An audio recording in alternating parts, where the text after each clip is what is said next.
नमस्कार,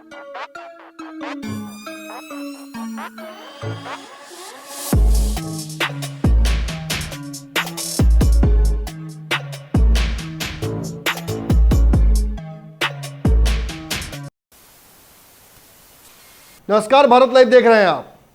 बिहार में कल नरेंद्र मोदी के आगमन के साथ एक बहुत बड़ा वाकया हुआ। पहली बार नीतीश कुमार और नरेंद्र मोदी यानी भाजपा और जदयू एक मंच पर बहुत सहानुभूति के साथ, एक दूसरे के साथ सहनशीलता के साथ दिखी। ये भी समझ में आ गया कि ये दोनों पार्टियां बिहार में गठबंधन में हैं। वैसे तो लगातार आपको पता ही है किस तरीके से ये दोनों पार्टियां आपस में लड़ती रही हैं और बीच बीच में जो बयानबाजी होती है उसकी वजह से दोनों के रिश्ते लगातार खराब होते जाते हैं।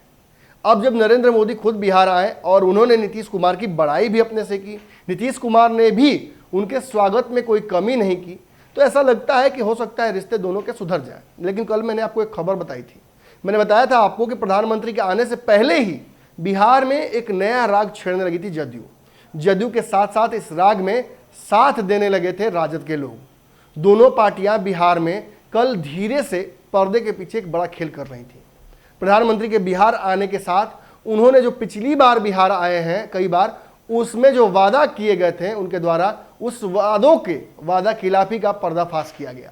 यहां तक कि राजद ने नीतीश कुमार के वीडियो को लगाते हुए, ऑडियो को लगाते हुए प्रधानमंत्री के कैरिकेड की तस्वीरें साझा कर दी थी, जिसमें खुद नीतीश कुमार जब भाजपा से अलग थे तो उन्होंने जो वादा खिलाफी का आरोप लगाया था नरेंद्र मोदी पर, वो सारी बातें चल रही थी। कैसे बिहार को बार बार कहकर भी उन्होंने कुछ दिया नहीं, इसको लेकर जो नीतीश कुमार ने बातें कही हैं उनको दिखाया जा रहा था। लेकिन ऐसा केवल नहीं था कि राजद ही ऐसा सोच रही थी, जब बल्कि जदयू के लोग भी नीतीश कुमार को लगातार आगे करके ये मांग कर रहे थे कि प्रधानमंत्री जब बिहार आ ही गए हैं तो बिहार के एक मुक्त विकास के लिए एक जो बहुत बड़ी चीज बाधा बन रही है वो है विशेष राज्य का दर्जा, उसे भी देकर चले जाए। लेकिन फिर इस बार, पिछली बार जैसे आए थे तो नीतीश कुमार ने एक सेंट्रल यूनिवर्सिटी की मांग की थी, वो नहीं मिल पाई। उसी तरीके से इस बार भी ये मांग लंबित रह गई। अब नरेंद्र मोदी जी तो चले गए, लेकिन भाजपा के लोग तो बिहार में है ना, और नीतीश कुमार के भी लोग हैं।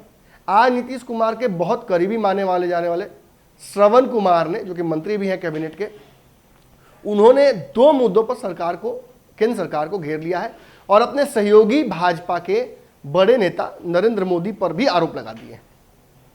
सीधे तौर पर ये बातें नहीं कही गई हैं, आप पहले इस वीडियो को देख लीजिए, समझ लीजिए।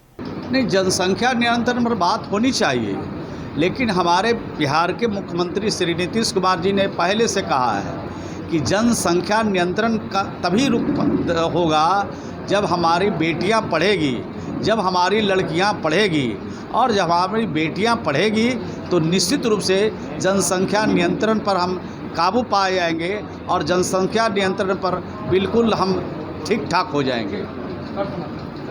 आपने देखा श्रवण कुमार ने क्या कहने की कोशिश की। श्रवण कुमार चाहते हैं कि बिहार को विशेष राज्य का दर्जा मिले।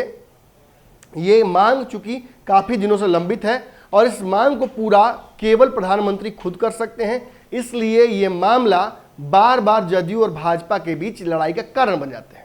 अब जब सब कुछ ठीक ही था तो ये बगावती तेवर दिखाने की क्या आवश्यकता थी। कल भी हमने आपको बताया था कि सम्राट चौधरी बार बार कहते हैं कि इस मुद्दे को उठाने के पीछे हमारे सहयोगी और विपक्ष का एक ही कारण होता है कि हम पर दबाव बना सके, राजनीति कर सके। बिहार को जो कुछ चाहिए वो नरेंद्र मोदी खुद दे रहे हैं।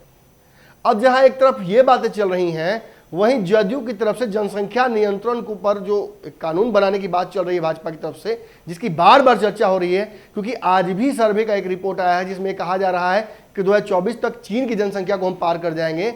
इस पर भी जदयू का जो ढालमटोल रवैया है या जो तर्क दे रही है भाजपा, उसको काटने की कोशिश की जा रही है, ये सही नहीं लग रहा है। ये जदयू भाजपा के बीच विवाद का एक और बड़ा कारण बन रहा है। ऐसे में श्रवण कुमार के साथ साथ जदयू के कई नेताओं ने इस मामले पर भी भाजपा को घेरने की कोशिश की है और भाजपा द्वारा प्रस्तावित जनसंख्या नियंत्रण कानून को रद्दी बताते हुए कहा है कि बिहार में हमारे यहाँ जनसंख्या पहले से ही कम है, महिलाओं को लगातार शिक्षा प्राप्त हो रही है। देखिए, एक तरफ जहां भाजपा जदयू के लोग ये बात कहते हैं, वहीं दूसरी तरफ बिहार के जो आंकड़े सामने आते हैं शिक्षा को लेकर और जो तस्वीरें वायरल होती हैं हर बार एग्जाम्स में, ये कुछ और कहानी बयां करती हैं। यानी कहीं ना कहीं बिहार के लोगों को अंधेरे में रखा जा रहा है और ये सब कुछ राजनीति के लिए किया जा रहा है। एक तरफ जहां दो सत्ताधारी दलों को जनता ने वोट देकर सरकार चलाने की जिम्मेवारी दी है, वहीं इन दोनों ने आपस में लड़कर कहीं ना कहीं ऐसी परिस्थितियां पैदा कर दी हैं जिसकी वजह से बिहार लगातार पीछे जा रहा है।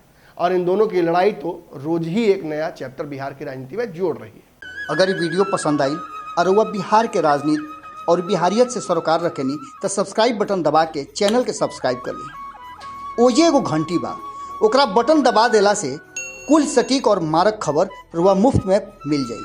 अगर रुआ पत्रकारिता के हमनी के नया प्रयोग में सहयोग कर चाहतानी तो ज्वाइन बटन दबा दी। पेटीएम नंबर नोट कर ली 9386816700। धन्यवाद।